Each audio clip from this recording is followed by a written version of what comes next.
খুতবা চলাকালীন সময়ে আমাদের খতিবরা কখনো খুতবা থামায়, প্রথম খুতবা শেষ বসে, তারপরে দ্বিতীয় খুতবা, খুতবার মাঝখানে কোনো থামাথামি নাই। আল্লাহ রাসূল সাল্লাল্লাহু আলাইহি ওয়াসাল্লাম এটা কত প্রাণবন্ত ছিল। আল্লাহ রাসূল সাল্লাল্লাহু আলাইহি ওয়াসাল্লাম সোসাইটি ওরিয়েন্টেড একজন পার্সোনালিটি ছিলেন, সমাজের মানুষ কেন্দ্রিক, খুব সামাজিক ছিলেন আল্লাহ রাসূল সাল্লাল্লাহু আলাইহি ওয়াসাল্লাম। এজন্য খতিব হবে এরকম প্রাণবন্ত খতিব। সমাজে কি চলে, কি ক্রাইসিস, কি সংকট, ইয়াংরা কোন সমস্যায় ভোগে, আমাদের রাজনৈতিক অঙ্গনে কি সমস্যা, আমাদের অর্থনৈতিক অঙ্গনে কি সমস্যা, আমাদের সামাজিক অঙ্গনে কি সমস্যা, আমাদের পরিবারগুলোর ভেতরে কি ঝামেলা, প্রত্যেকটা কথা মসজিদের মিম্বার থেকে আসার দরকার আছে না নাই? আল্লাহর হাবিব সাল্লাল্লাহু আলাইহি ওয়াসাল্লাম মসজিদে নববীতে জুমার খুতবা দিচ্ছেন। খুতবা চলাকালীন সময়ে এক সাহাবী এসে মসজিদের মধ্যে বসে পড়লেন। আল্লাহর হাবিব সাল্লাল্লাহু আলাইহি ওয়াসাল্লাম সাহাবীরে বললেন, দাঁড়াও। সাহাবী দাঁড়ালেন। আল্লাহর নবী জিজ্ঞেস করলেন, কেন বসে বললা? 2 রাকাত পড়ছো নাকি? সাহাবী বলে, পড়ি নাই। বিশ্বনবী বললেন, তাহলে তাড়াতাড়ি 2 রাকাত নামাজ পড়ে বসে যাও। সুবহানাল্লাহ পড়ো। 2 রাকাত পড়ো নাই তো পড়ো, দাঁড়াও, তারপরে বসো। দেখেন, খুতবা চলাকালীন সময়ে আমাদের খতিবরা কখনো খুতবা থামায়? কথা বুঝেন নাই? জুমার খুতবা আপনারা শুনেন না? খুতবা চলতেছে, ওই মুহূর্তে ইমাম সাহেবরা কখনো খুতবা থামায়? মাঝখানে কোনো ঝামেলা হলে থামায় না। প্রথম খুতবা শেষ বসে, তারপরে দ্বিতীয় খুতবা, খুতবার মাঝখানে কোনো থামাথামি নাই। কিন্তু আল্লাহর হাবিব সাল্লাল্লাহু আলাইহি সাল্লাম কেমন খতিব ছিলেন দেখেন।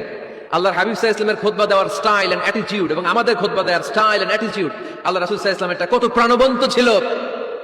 আল্লাহ রাসূল সাল্লাল্লাহু আলাইহি ওয়াসাল্লাম সোসাইটি ওরিয়েন্টেড একজন পার্সোনালিটি ছিলেন, সমাজের মানুষ কেন্দ্রিক, খুব সামাজিক ছিলেন আল্লাহ রাসূল সাল্লাল্লাহু আলাইহি ওয়াসাল্লাম। তিনি দেখলেন একজন বসে পড়ছে, উনি খুতবা থামাই দিলেন।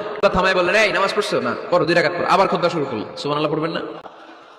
একবার তিনি খুতবা দিচ্ছেন, দেখলেন আল্লাহ রাসূল সাল্লাল্লাহু আলাইহি ওয়াসাল্লামের 2 জন নাতি হাসান আর হুসাইন রাদিয়াল্লাহু তাআলা আনহুমা, ছোট্ট মানুষ, একজন এদিকে দৌড় দেয়, আরেকজন ওদিকে দৌড় দেয়। আল্লাহর হাবিব সাল্লাল্লাহু আলাইহি ওয়াসাল্লাম খুতবা থামিয়ে দিলেন, মিম্বার থেকে নেমে আসলেন, 2 নাতিকে 2 হাতে ধরলেন, ধরে আস্তে করে জান্নাতের এই 2 সর্দারকে নিয়ে মিম্বারের উপরে দাঁড়ালেন। এই হাতে এই নাতি, ওই হাতে আরেক নাতি। এরপর দাঁড়িয়ে দাঁড়িয়ে তিনি বাকি খুতবা দিলেন। পড়েন সুবহানাল্লাহ। তো প্রাণবন্ত খুতবা, উনিও খুতবা দিতেন, আমরাও খুতবা দেই।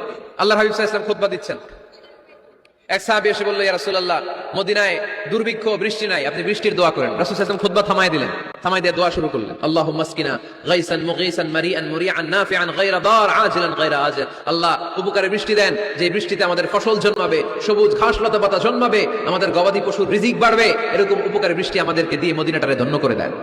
শুরু হলো জুমাবার বৃষ্টি, শনি রবি সোম মঙ্গল বুধ বৃহস্পতি শুক্র, টানা 7 দিন বৃষ্টি। এবার বৃষ্টির চোটে মদিনায় বন্যা হয়ে গেছে। এতদিনে দুর্ভিক্ষ, এতদিনে কি? এখন বৃষ্টির বরকতে দোয়া করছে, বৃষ্টিতে এবার বন্যা।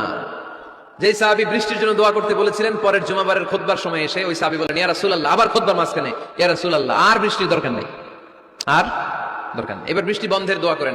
আল্লাহর হাবিব সাল্লাল্লাহু আলাইহি ওয়াসাল্লাম খুতবা থামিয়ে আবার বন্ধের দোয়া, আল্লাহুম্মা হাওয়ালাইনা ওয়ালা আলাইনা, হে আল্লাহ, আমাদের চারিদিকে দেন, মদিনাতে আর বৃষ্টির দরকার নেই। চিল্লায় পড়েন সুবহানাল্লাহ। এজন্য খতিব হবে এরকম প্রাণবন্ত খতিব। সমাজে কি চলে, কি ক্রাইসিস, কি সংকট, ইয়াংরা কোন সমস্যায় ভোগে, আমাদের রাজনৈতিক অঙ্গনে কি সমস্যা, আমাদের অর্থনৈতিক অঙ্গনে কি সমস্যা,